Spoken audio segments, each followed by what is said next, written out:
আসসালামু আলাইকুম রহমতুল্লাহ। মাগরিবের নামাজের পরে ফার্স্টে জিকির। মাগরিবের নামাজের পরে কোনো ব্যক্তি যদি ফার্স্টে জিকির করে অটল সম্পদের মালিক হবে। হ্যাঁ, সত্যি শুনেছেন আপনি। হ্যাঁ, অটল সম্পদের মালিক হবে। তবে এই আমলগুলো, এই জিকিরগুলো শুধু সৌভাগ্যবান ব্যক্তিরাই করতে পারবে, সবাই করতে পারবে না। অনেকে এই ভিডিওটা দেখে চলে যাবে, কারণ তার কপাল ভালো না, কপাল পোড়া কপাল। এটা তো সেই ব্যক্তিরাই দেখবে যাদের কপাল ভালো এবং যারা সৌভাগ্যবান ব্যক্তি। মাগরিবের নামাজের পর পর যদি আপনি ফার্স্টে জিকির করেন, অটল সম্পদের মালিক হবেন। সত্যি শুনেছেন আপনি। এবং সকল গুনাহ আল্লাহ মাফ করে দিবেন, মৃত্যুর সাথে সাথে জান্নাতি হবেন এবং হায়াতের ভিতরে বরকত দান করবেন। অসুস্থ থাকলে আল্লাহ তাআলা শেফা দান করবেন এই ফার্স্টটি আমলের মাধ্যমে বা ফার্স্টটি জিকিরের মাধ্যমে। সময়তো দিনী ভাই বোনেরা, আল্লাহ তাআলা আপনার ভালো চান বিদায় এই ভিডিওটিতে আপনাকে নিয়ে আসছে। তাই শুরু থেকে শেষ পর্যন্ত একটু মনোযোগ সহকারে ভিডিওটা দেখুন। আমরা তো অনেক সময় অনেক জায়গায় নষ্ট করে ফেলি, যে আমলগুলো কি সেগুলা শোনার জন্য অনেকেই আবার চেষ্টা করতেছে কিন্তু পায় না। আল্লাহ তাআলা আপনার ভালো চান বিদায় এই ভিডিওটি আপনার সামনে নিয়েছেন, এবং এই ভিডিওর মাধ্যমে হয়তো আল্লাহ তাআলা আপনার জীবন পরিবর্তন করে দিতে পারে, বা জীবনের সফলতা, আপনার জীবনের সফলতায় আল্লাহ তাআলা পৌঁছে দিতে পারে। সম্মানিত দিনী ভাই বোনেরা, ভিডিওটি না টেনে শুরু থেকে শেষ পর্যন্ত দেখতে থাকুন। আমি ফার্স্টটি জিকির ধারাবাহিকভাবে আলোচনা করব 1-2 নাম্বার অনুযায়ী, এবং প্রত্যেকটা জিকিরের ফজিলত এবং এটি কোন সময় আমল করবেন, কতবার আমল করবেন সে বিষয়ে আলোচনা করব। আলহামদুলিল্লাহ ওয়াসসালাতু ওয়াসসালামু আলা মান লা নাবিয়্যা বাদা, আম্মা বাদ। সম্মানিত দ্বীনি ভাই বোনেরা, মাগরিবের নামাজের পরে ফার্স্টটি জিকির।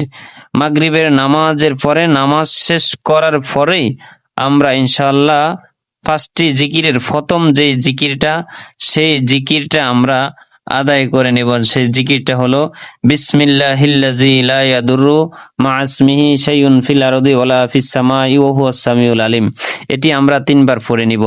এবং লা হাওলা ওয়ালা কুওয়াতা ইল্লা বিল্লাহ, এটি আমরা 499 বার পড়ব। কতবার? 499 বার পড়ব। যদি কোনো ব্যক্তি লা হাওলা ওয়ালা কুওয়াতা ইল্লা বিল্লাহ আমল করে, বা এই লা হাওলা ওয়ালা কুওয়াতা ইল্লা বিল্লাহর আমল করে, তাহলে তার জীবনে একটা পরিবর্তন চলে আসবে, এবং অল্প সময় একটা পরিবর্তন চলে আসবে। অনেক ওলামায়ে কেরাম বলেন যে এটা এমন একটা পাওয়ারফুল আমল, এবং এটা এমন একটা পাওয়ারফুল জিকির, যেই জিকির আপনার জীবনকে পরিবর্তন করে দিতে পারে। যেই জিকির, যেই আমল বা যেই জিকিরটা আপনার মনের যেই আশাগুলা রয়েছে, মনের যে তামান্নাগুলা রয়েছে, যে ছাওয়াগুলা রয়েছে, সেই ছাওয়াগুলা ইনশাআল্লাহ এই জিকিরে পরিবর্তন করে দিতে পারে। এবং অনেকে বলেছেন যে এটা এমন একটা জিকির, যে এই জিকিরের মাধ্যমে আপনি পুরা পৃথিবীকে জয় করতে পারবেন। তো ফজরের মাগরিবের নামাজের পরে আমরা বিসমিল্লাহিল্লাযী লা ইয়াদুররু মা ইসমিহি শাইউন ফিল আরদি ওয়ালা ফিস সামাই ওয়া হুয়াস সামিউল আলিম, এটি আমরা পড়ে নিব, যাতে করে আমরা নিজেরা অন্যান্য বিপদ থেকে, মানুষের মুখ দোষ থেকে, মানুষের নজর থেকে আমরা হেফাজতে থাকতে পারি ইনশাআল্লাহ। যেহেতু রাত্রে অনেক সময় অনেক কিছুই ঘটে, এটা পরে বলবো আমরা। তো এটা 3বার পড়ে নেবেন। এরপরে লা হাওলা ওয়ালা কুওয়াতা ইল্লা বিল্লাহ, এটি 499 বার পড়বেন, এবং একবার পড়বেন পুরাটা, অর্থাৎ লা হাওলা ওয়ালা কুওয়াতা ইল্লা বিল্লাহি আলিউল আযীম। এর আগে 100 বার দুরূদ শরীফ পড়ে নেবেন, এবং পরে 100 বার দুরূদ শরীফ পড়ে নেবেন। পড়ার পরে আপনি আল্লাহর কাছে যা কিছু চাইবেন, আল্লাহ তাআলা আপনার সকল কিছু দিবেন, এবং সকল মনের তামান্নাগুলা পূরণ করে দিবেন। এবং বলা রয়েছে, কোনো ব্যক্তি যদি লা হাওলা ওয়ালা কুওয়াতা ইল্লা বিল্লাহর উপর আমল করে, তাহলে আল্লাহ তাআলা তাকে অল্প দিনের ভিতরে অটল সম্পদের মালিক বানিয়ে দেবেন। যেই এত সম্পদ দান করবেন যে সে অন্য কোনো ব্যক্তির মুখাপেক্ষী হতে হবে না। এবং এই আমলের মাধ্যমে অসুস্থ ব্যক্তি, যেই ডাক্তার তাকে চিকিৎসা করতে করতে এক পর্যায়ে বাদ দিয়ে দিয়েছে, হ্যাঁ, অথবা সে মুমূর্ষ অবস্থায় রয়েছে, অথবা এমন অসুস্থ যে মরণবেদী রোগ রয়েছে, যে কখনো সেটা ওষুধ খেতে আছে, যে 2 বছর ধরে, 3 বছর ধরে, 5 বছর ধরে ওষুধ খায়, কিন্তু কোনো একটা ভালোর দিকে সে বা ফল পায় না, তাহলে সেই ব্যক্তি যেন লা হাওলা ওয়ালা কুওয়াতা ইল্লা বিল্লাহর আমল করে, ইনশাআল্লাহ আপনি একটা ফল পেয়ে যাবেন ইনশাআল্লাহ। আপনার টাকার চাকরি হচ্ছে না, লা হাওলা ওয়ালা কুওয়াতা ইল্লা বলেন, চাকরি হয়ে যাবে। আপনার ব্যবসা বাণিজ্য লস খাচ্ছেন, লা হাওলা ওয়ালা কুওয়াতা ইল্লা বিল্লাহ পড়েন, মাগরিবের নামাজের পরে 500 বার পড়েন, ইনশাআল্লাহ ব্যবসা উন্নতি হবে। এরপরে আরেকটি আমল করব আমরা, আয়াতুল কুরসি পড়ব। মাগরিবের নামাজের পরে আমরা কি করব? আয়াতুল কুরসি পড়ে নিব। রাসূলুল্লাহ সাল্লাল্লাহু আলাইহি সাল্লাম বলেন, কোন ব্যক্তি যদি নামাজের পরে আয়াতুল কুরসি পাঠ করে সে মৃত্যুর সাথে সাথে জান্নাতে যাবেন। সুবহানাল্লাহ। এবং আমরা এটার সাথে আরেকটি আমল করব, তাহলে আয়াতুল কুরসি আমরা একবার পড়ব এবং সাইয়্যিদুল ইস্তিগফার আমরা একবার পড়ব। আল্লাহুম্মা আনতা রাব্বি লা ইলাহা ইল্লা আনতা খলাকতানি ওয়া আনা আবদুকা ওয়া আনা আলা আহদিকা ওয়া ওয়াদিকা মাস্তাতাতু আউযু বিকা মিন শাররি মা সানাতু আবু লাকা বিনিমাতিকা আলাইয়া ওয়া আবু বিজাম্বি ফাগফিরলি ফাইন্নাহু লা ইয়াগফিরুয যুনুবা ইল্লা আনতা। এইটি আমরা পড়ে নিব বা শিখে নিব। যদি এটি আপনি মাগরিবের নামাজের পরে পড়েন, রাত্রে যদি আপনি আল্লাহ না করুক যদি মারা যান, তাহলে বিনা হিসাবে রাসূল বলেন সে জান্নাতি।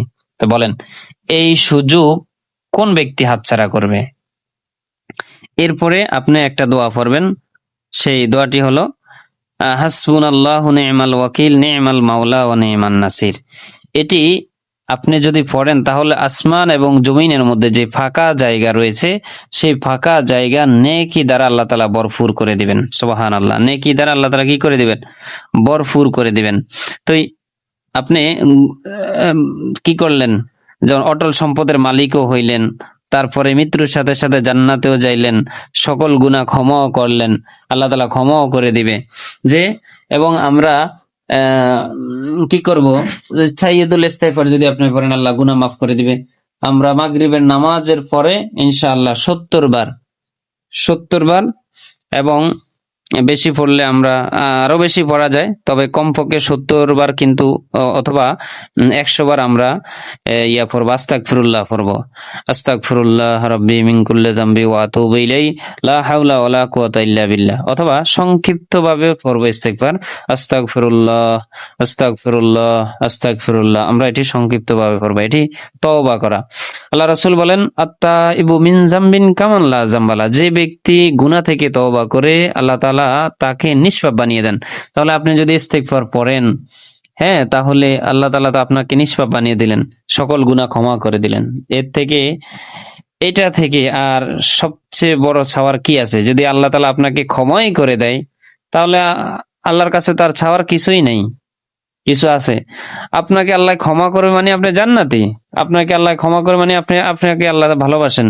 আল্লাহ আপনাকে দুনিয়াতে এমন ভাবে রাখবেন যেন আপনি কোনো ব্যক্তির মুখাপেক্ষী হতে না হয়। এবং আমরা মাগরিবের নামাজের পরে 3 বার পড়ব, আল্লাহুম্মা কফিনি বিহালালিকা আন হারামিকা ওয়া আগনিনি বিফাদলিকা আম্মান সিয়াক। এটি আমরা 3 বার পড়ব। হাদিস শরীফে আছে, এক সাহাবী বলেন যে পাহাড় পরিমাণ যদি কোনো ব্যক্তি ঋণ হয়ে থাকে, তাহলে এটি পড়ার পরে আল্লাহ তাআলা, এটির উপরে আমল করলে আল্লাহ তাআলা পাহাড় পরিমাণ ঋণ পরিশোধ করার তৌফিক দান করে দিবেন। এবং কোনো ব্যক্তি যদি এশারের নামাজের পরে যদি এটি পড়ে 55 বার পরে, আল্লাহুম্মা কফিনি বিহালালিকা আন হারামিকা ওয়া আগনিনি বিফাদলিকা আম্মান সিয়াক, তাহলে আল্লাহ তাআলা এর পরের দিন আল্লাহ তাআলা তার হাতে এত ধন সম্পদ দিবেন, টাকা দিবেন যে সে যেন মণিমুক্তা পেয়েছে। তার পরের দিন তার জীবন পরিবর্তন হয়ে যাবে। তবে এটি কন্টিনিউ আপনাকে আমল করতে হবে, যে একদিন আমল করেছি হ্যাঁ টাকা পাই না পরে ছেড়ে দিছি না, এরকম না। আপনি এক তো হলো সমস্যার সমাধান করেন, দ্বিতীয় হলো আপনি সওয়াব কামাই করতেছেন। এই জন্য আমরা মাগরিবের পরে এই আমলগুলো করব ইনশাআল্লাহ। ভিডিওটি ভালো লাগলে অবশ্যই চ্যানেলটি সাবস্ক্রাইব করে দেন। ধন্যবাদ। আসসালামু আলাইকুম ওয়া রাহমাতুল্লাহ।